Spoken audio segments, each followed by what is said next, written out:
The Quiet Boy. The train pulled out of the station in Chicago just after midnight. Arif sat by the window, his forehead resting lightly against the cold glass. Outside, the city lights blurred into long yellow lines. People called it movement. To him, it felt like escape. He wasn't watching the city. He was watching his life pass by. Arif had never learned how to cry. No one ever taught him that tears could make the heart lighter. From a very young age, he was taught only one thing: men don't cry. He believed it so deeply that one day his eyes simply forgot how. Arif was 8 years old when silence first entered his life. They lived in a small rented apartment on the south side of the city. The walls were thin, the heater worked only when it wanted to, and rain sounded louder at night than during the day.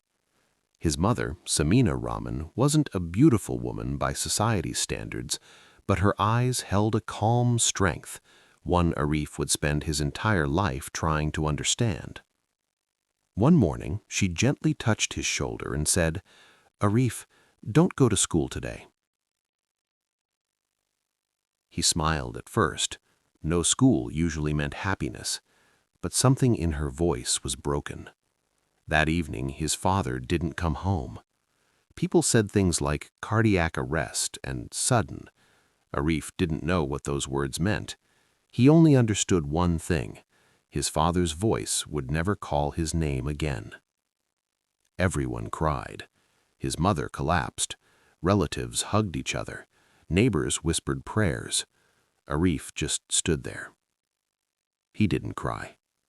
That was the day he learned something dangerous. Silence could be a way to survive.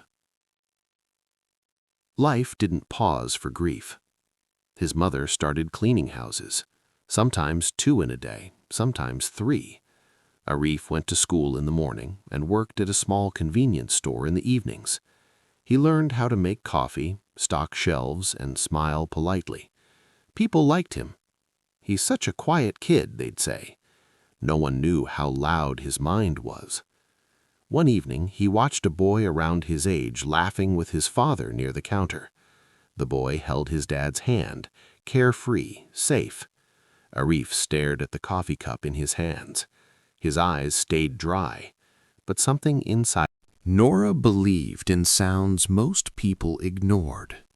She noticed the way footsteps changed when someone was tired, how laughter carried weight when it was forced, and how silence could scream louder than words. That was how she noticed Arif. He didn't walk loudly. He didn't interrupt. He didn't fill empty spaces with noise. And to Nora, that made him impossible to ignore. Nora grew up in a small town in Ohio, the kind of place where everyone knew your name before you learned how to spell it.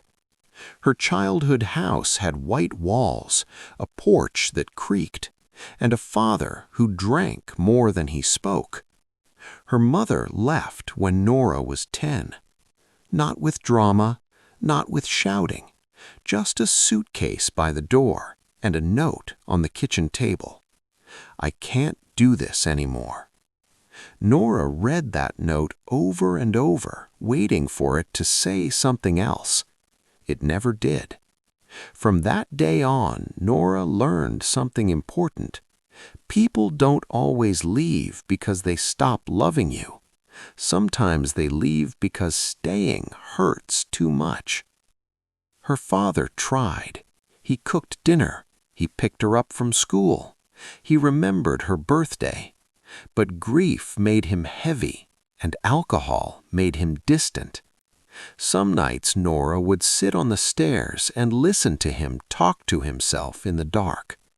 Other nights he wouldn't come home at all. So Nora learned to talk. She talked to teachers, to neighbors, to strangers at bus stops. Talking became her shield. Silence to her felt dangerous. When she met Arif in college, his quiet felt familiar in a way that scared her. It wasn't empty silence. It was held back silence, the kind that meant something had been buried too deep. They started spending time together without ever calling it anything. Library corners, late-night coffee shops, long walks across campus when the streets were nearly empty. Nora talked about everything: her childhood, her fear of becoming like her parents, her dream of becoming a therapist someday. Arif shared facts. He told her where he worked, what classes he was taking, what he planned to do after graduation, but never how he felt. Not once. One evening, rain trapped them under the awning of a closed bookstore. Nora watched people run past, shielding themselves from the storm.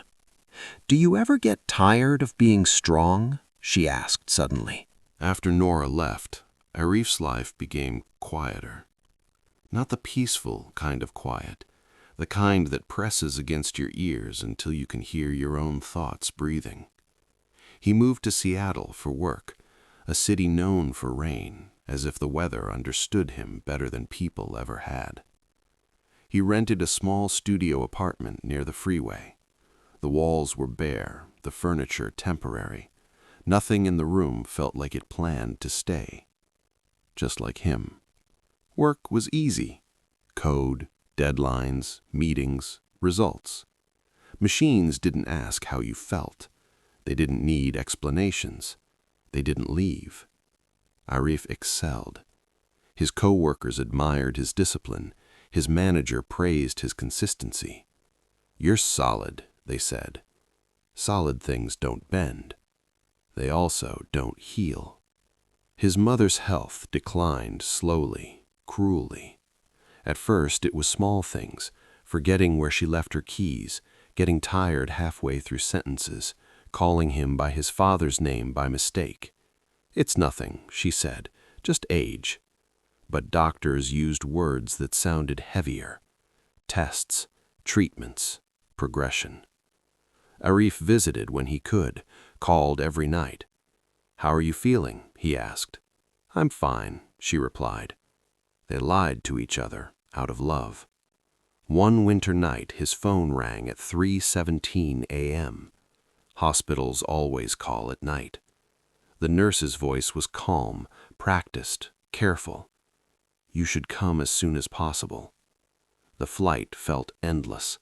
The airport felt unreal. Time moved forward while his heart stayed behind. When he reached the hospital, his mother looked smaller, fragile, like someone had slowly erased her. She smiled when she saw him. "You came," she said. "Of course," Arif replied. He sat by her bed, holding her hand. It felt lighter than he remembered. "I worry about you," she said quietly. "You don't have to." "I do," she smiled. "You're just like your father." That scared him.